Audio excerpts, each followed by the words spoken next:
Hi there. Hi once again. This is your serial cynic. Let me just see where I should look. I guess I should be looking over here at my camera instead of looking over there. Anyway, I'm back, and unfortunately, I may not be looking right at the camera, but let me see if I can take a look over here and try not to look at myself talking. Anyway, um, I'm back with another topic again. Of course, it's about the Hebrew Israelites. Um, so much has come about since then. Of course, they happen to be one of my favorite topics, but they keep coming up in my Facebook newsfeed. Friends of mine are just discovering things about them and asking me, hey, you know about this group called the Hebrew Israelites? What are they all about? And I have to tell them, look, because of social media, um, people are getting to know more and more about them. And I need to let people know that, of course, not all of them or the crazy guys you see out in the street corners here in New York City making a bunch of noise, cursing out people, putting up videos where they feel like they're winning some kind of argument against um, certain people and so forth. Anyway, sorry for bending my head. My wife just sent me a message. Um, but yeah, I happen to have known about the Hebrew Israelites. I happened to look at something this morning and realize that I've known about them since about 2000, since about the year 2000. So almost 20 years.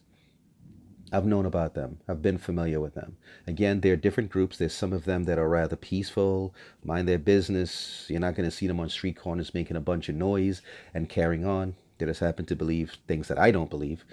And you have the other ones that are out there yelling at people and so forth, okay?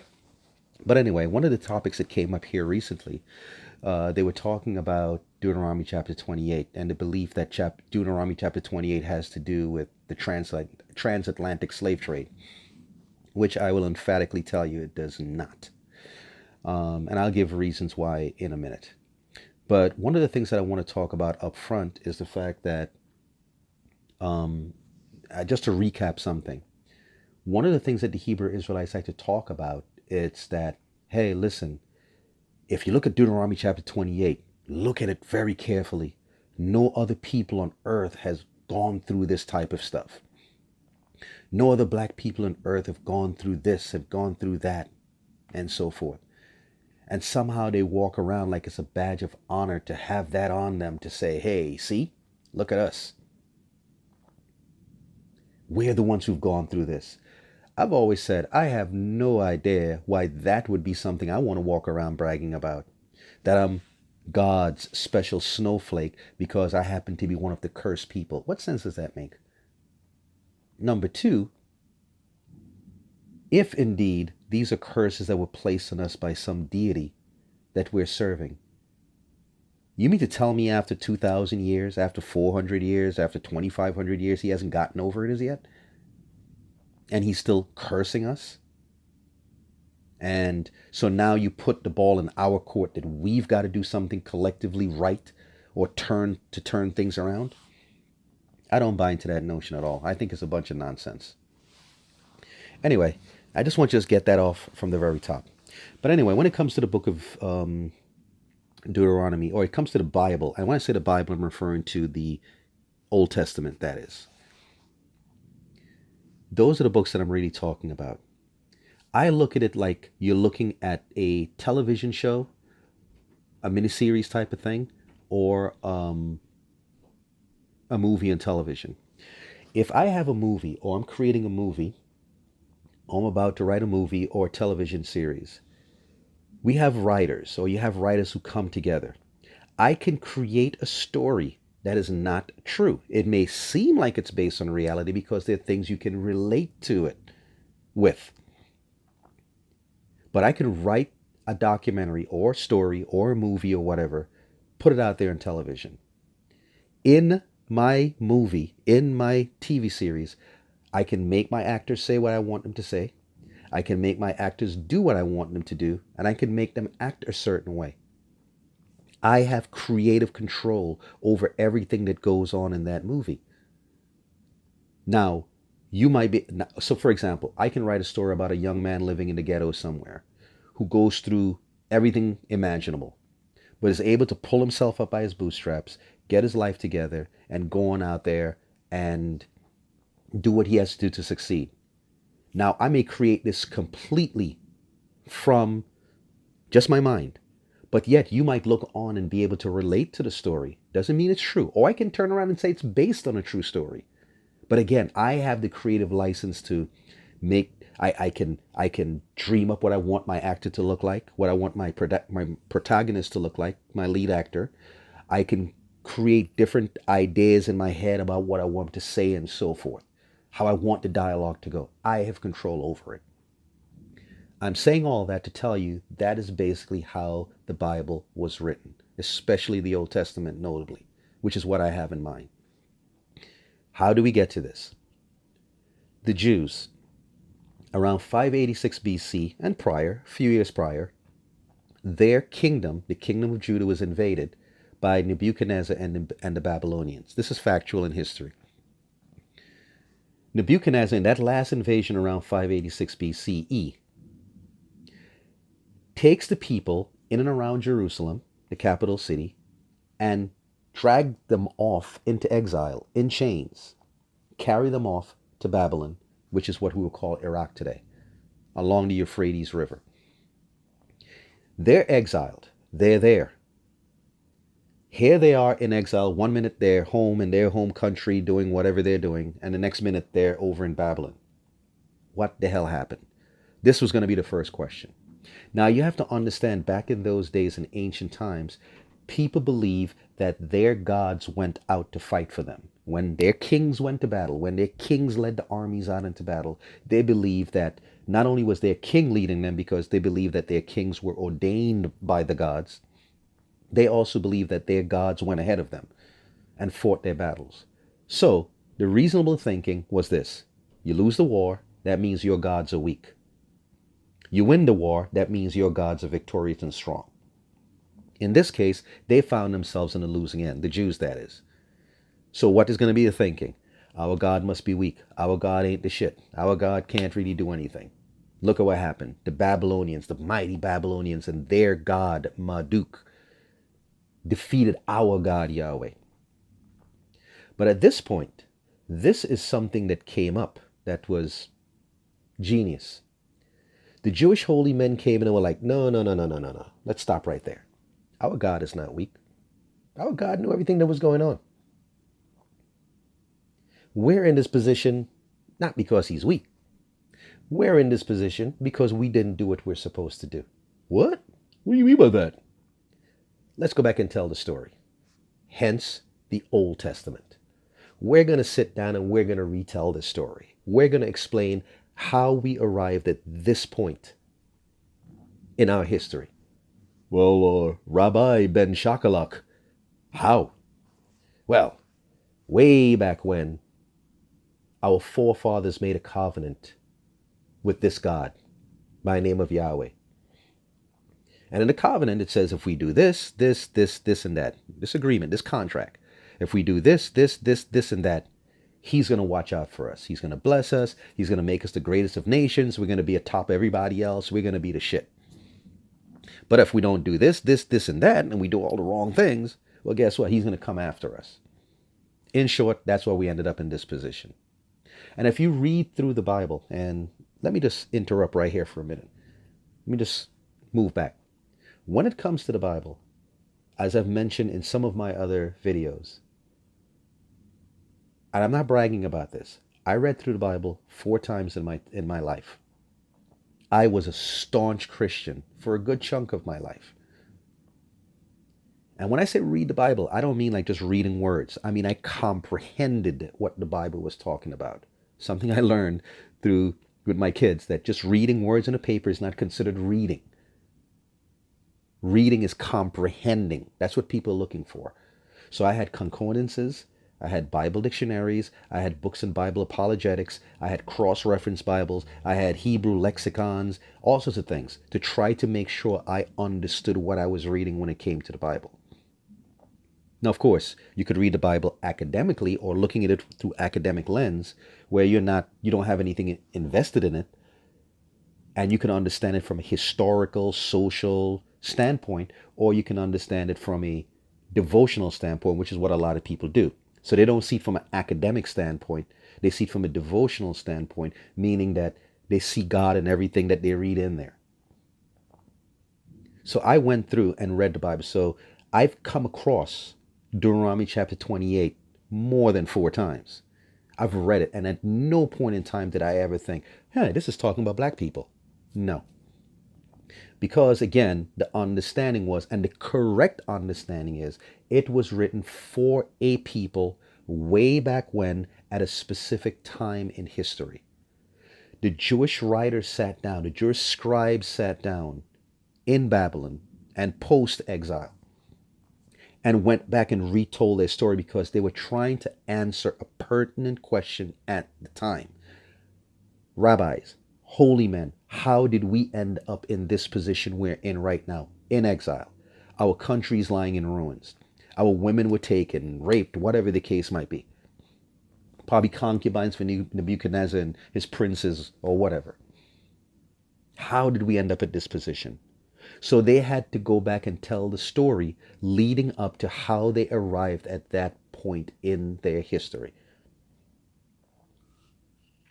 And what they did was, as they were writing the story, they gave little stories of situations to show what this big situation was going to eventually mushroom into. How?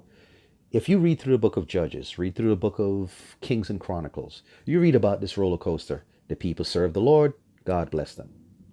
The people turned their backs from God, people invaded their country, destroyed this, grabbed their women, tore up their land, stole all their gold, and so forth. And you read this up and down, up and down. They got a good king. The king led them in the way of Yahweh. Everything's fine with them. They're blessing, they're defeating enemies. They get a wicked king who comes into power, lead the people astray, and they start to serve other gods. Their enemies come in and invade them, take away all their goods, and so forth. And that's how it continues. All the way through, leading all the way up to the Babylonian exile. Now, what the writers did also in the process to just add some drama to this is that they showed where Yahweh sent prophets to the people to warn them, turn from your wicked ways, do the right thing so Yahweh could bless you. Every now and again they listened. They did what they were supposed to do, and Yahweh turned around, turned back his wrath, and all of a sudden they're blessed. And then they created this image around this king known as David, who was like the ultimate Yahweh supporter. David was a good king, great king. And look at how blessed his kingdom was. And if we just do the right thing again now, he's going to restore the glories of King David and King Solomon. Those great days of old when our kingdom was just the shit.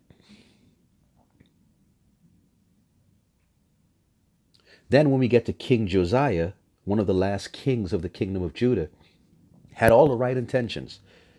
He was, according to the epitaph given about him in the Old Testament, is that he was a man just like King David, just like his forefather King David, loved Yahweh with all his heart. Josiah had this stringent reform that went through destroying all the idols and images. He went over into other areas, surrounding areas, and destroyed images of false gods and so forth. But yet we read in the Bible where Yahweh basically said, man, Josiah, I love what you did. That's cool and everything, but I'm angry at these people. That's it. So, yeah, good thing what you did, but I'm still going to send my wrath toward them. Now remember, you would have figured that since Josiah did the right thing and were leading the people in the right path, Yahweh would turn his wrath around as he always did. Sorry about the blur. That's me messing with the camera. You would think that Yahweh would turn around and turn his wrath away. But history proves that the Babylonians still showed up no matter what they were saying. So now you had to include it to make the story sound as though that even though Josiah did the right thing, went out of his way to do the right thing, that it did not turn back the wrath of Yahweh. Thus, the people still ended up in exile. This is how it was written. It was written to explain that time. Why are we where we are today? And this is nothing new, or this is nothing odd, and I can prove this very easily. In primitive times, in ancient times, even before the Jews, even before the Babylonian exile, let's just say a group of people migrated to an area, fertile valley, in the shadow of a mountain, beautiful valley. They go down there, they're thriving, plants are growing, they're getting abundant rainfall, harvests are always great, everything is going fine, everything looks good. And then one day the earth rumbles.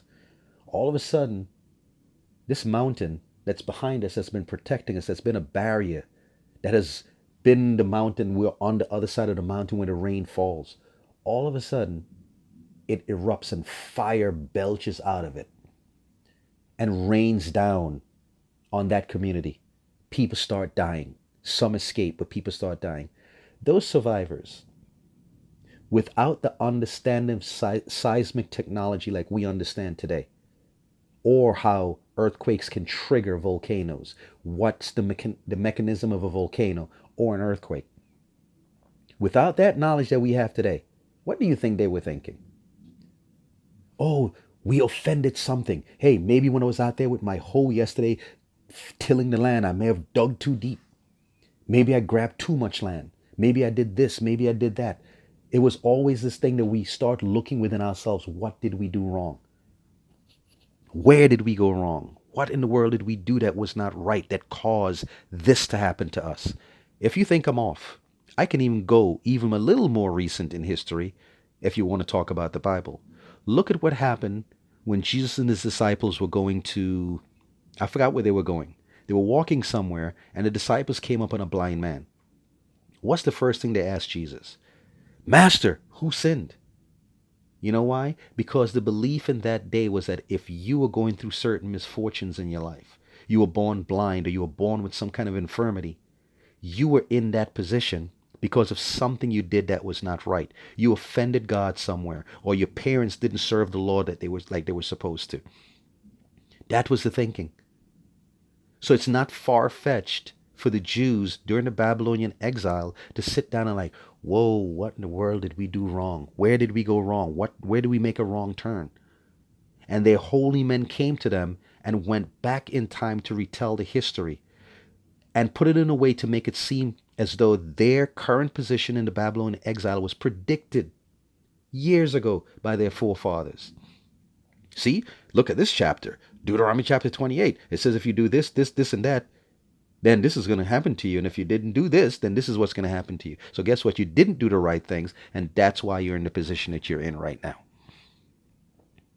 That, in a nutshell, it's like creating a movie.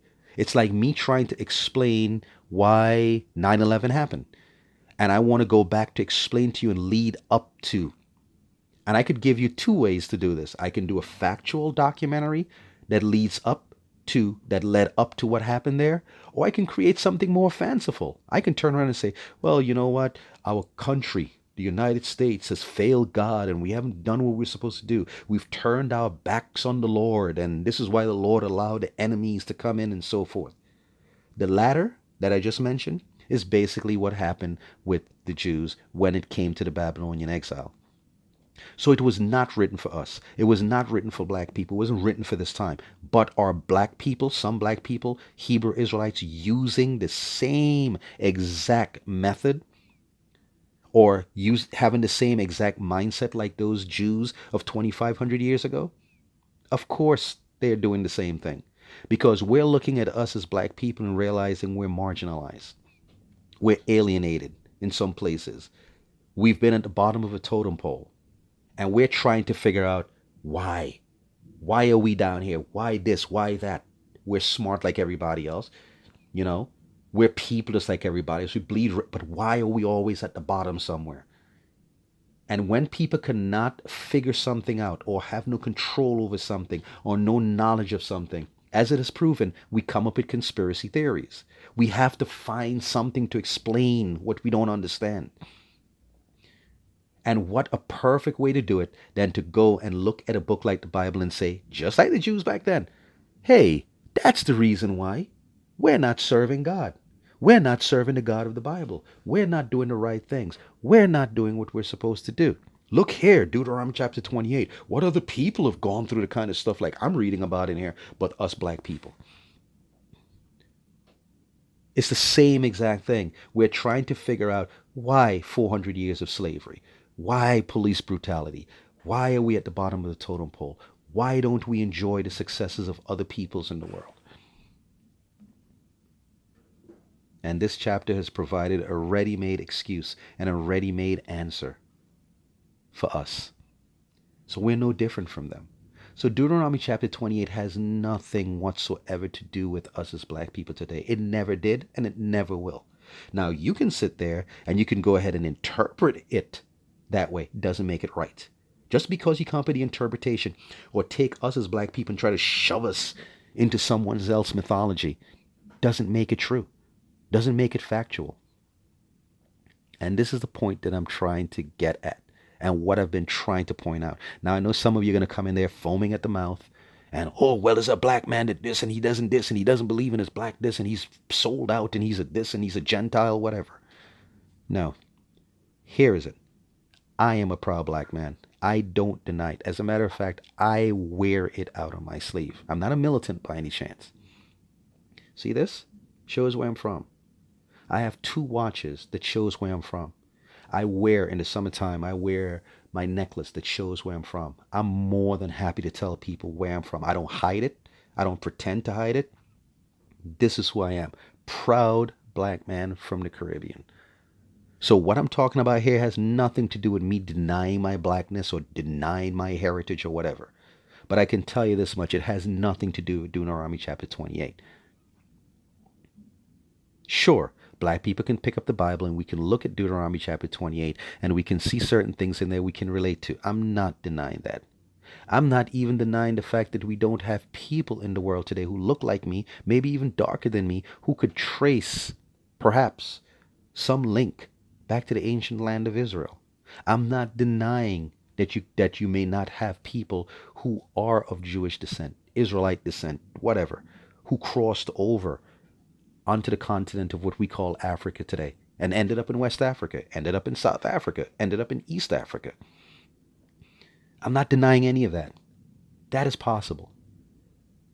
But this notion that Deuteronomy chapter 28 is talking about a specific people, well, it's talking about a specific people, but it's talking about us and the transatlantic slave trade and trying to make it seem like it's such a clear thing that somehow local native Africans enslave other Africans who just happen to be of Semitic descent, as they call it, and sold us off to the white men and brought us over in this world to keep divisions going. I don't buy into that garbage for 1 minute.